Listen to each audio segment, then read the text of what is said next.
Hello everyone. भगवान जो भी करते हैं हमारे अच्छे के लिए ही करते हैं। ये लाइन हमने बहुत बार सुनी है और बहुत लोग इसे मानते भी हैं। लेकिन जब हमारे साथ कुछ ऐसा हो जाए जो हम ना चाहते हो, हमारी मर्ज़ी के ख़िलाफ़ हो, या हमें उस टाइम पे लग रहा हो कि बाबा जी ने ऐसे क्यों कर दिया, इसमें क्या अच्छा था, इसमें हमारे लिए क्या था जो उन्होंने हमारे साथ ऐसे किया, तो हमारा विश्वास भी डगमगाने लग जाता है कि भगवान जो भी करते हैं अच्छे के लिए ही करते हैं, तो भला इसमें क्या अच्छा था। तो अगर आप भी ऐसा कुछ सोचते हैं तो आइए एक कहानी सुनाती हूँ आपको। बहुत समय पहले की बात है। एक राजा था। राजा बड़ा क्रूअल टाइप का था।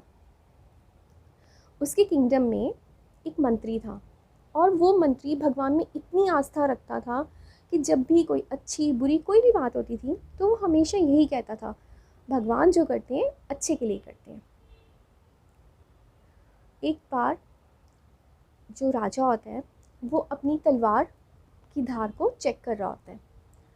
तो तलवार की धार चेक करते करते उसकी उंगली कट जाती है। वो दर्द से एकदम कराहने लग जाता है, बहुत दर्द होता है उसे। तो वो बोलता है कि जल्दी से वैद्य को बुलाया जाए कि मेरी बहुत दर्द हो रहा है, मेरे हाथ में मेरी उंगली भी कट गई है। तो मंत्री उसे दिलासा देता है और बोलता है, कोई बात नहीं राजा जी, इतना घबराइए नहीं, भगवान जो करते हैं अच्छे के लिए करते हैं। अब राजा तो पहले ही दर्द में था, उसे बहुत गुस्सा आया। उसने कहा, मंत्री, एक तो मेरा हाथ कट गया, मेरी उंगली कट गई है, मेरे हाथ में इतना दर्द हो रहा है, इसमें भी कुछ अच्छा तुम कह रहे हो, भला इसमें क्या अच्छा है। और वो गुस्सा इतना आता है उसको, राजा को, कि वो गुस्से के मारे उस मंत्री को जेल में बंद करवा देता है और उसे बोलता है कि इसको कोड़े पड़ने चाहिए, इसको कड़ी से कड़ी सज़ा मिलनी चाहिए और इसको जेल में बंद कर दो।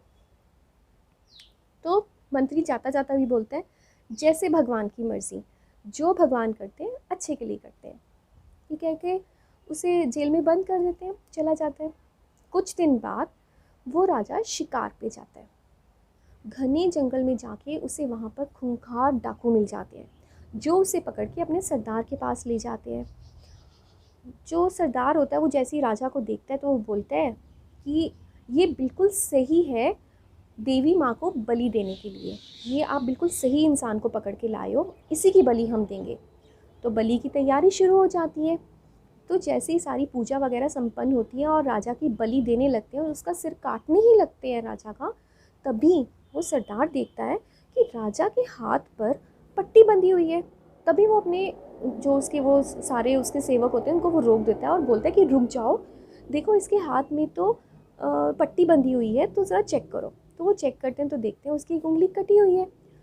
तो वो सरदार बोलते हैं कि ये बलि के काबिल नहीं है, देखो इसकी उंगली कटी हुई है, इसके अंग पूरे नहीं हैं, तो हम देवी माँ को इसकी बलि नहीं चढ़ा सकते, इसे छोड़ दो, इसे जाने दो। तो राजा मौत के मुंह से निकल के वापस अपने घर अपने राज्य में वापस पहुंचता है।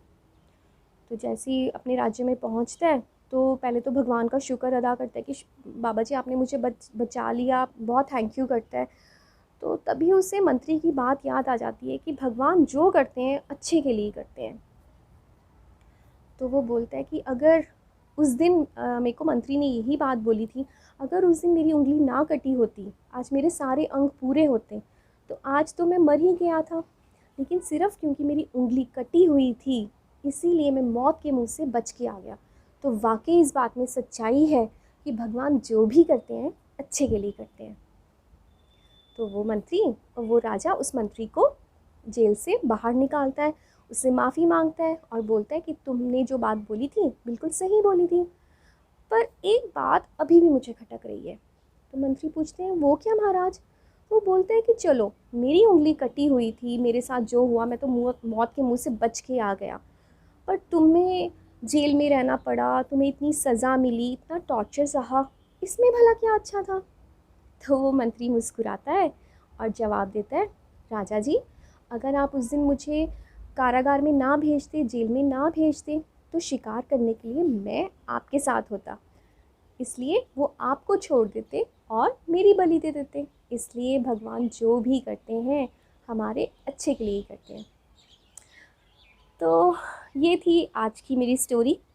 आई होप आपको अच्छी लगी होगी और यकीन मानिए कई बार हमारे साथ, मेरे साथ भी बहुत बार ऐसा होता है कि हम भगवान से कुछ ऐसा मांगते हैं, हम बोलते हैं कि पापा जी प्लीज़ ऐसे कर दो, ऐसे कर दो, लेकिन वो नहीं पूरा होता। तो हम सोचते हैं कि यार ऐसे क्यों किया बाबा जी ने, क्यों हमारी विश पूरी नहीं की।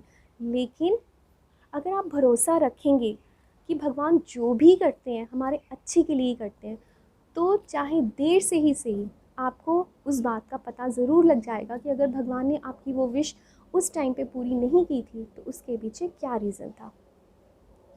तो कुछ इसी तरह के इंटरेस्टिंग स्टोरीज़ के साथ मिलते हैं नेक्स्ट वीडियो में। Till then take care.